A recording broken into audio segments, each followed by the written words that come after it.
খাওয়ার জন্য এক গ্লাস ছাতু করে দিলাম আর একটু ম্যাগি দিলাম টিফিনে।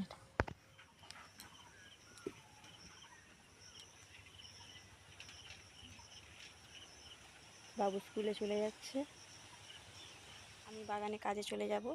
আমি একটা পেয়ারা বাগানে পেয়ারা বাঁধার কাজ করি। আমি তো একা ওখানে ক্যামেরা নিয়ে তোমাদের দেখাতে পারবো না। তোমরা যদি দেখতে চাও কমেন্টে জানিও, বাবুকে নিয়ে একদিন গিয়ে দেখাবো আমি কীভাবে পেয়ারা বাঁধি। এই যে বাগান থেকে এসে স্নান করে ঠাকুরের ভোগ জল দিয়ে দিলাম, এবার একটু পান্তা খাবো, তারপর রান্না করতে যাব।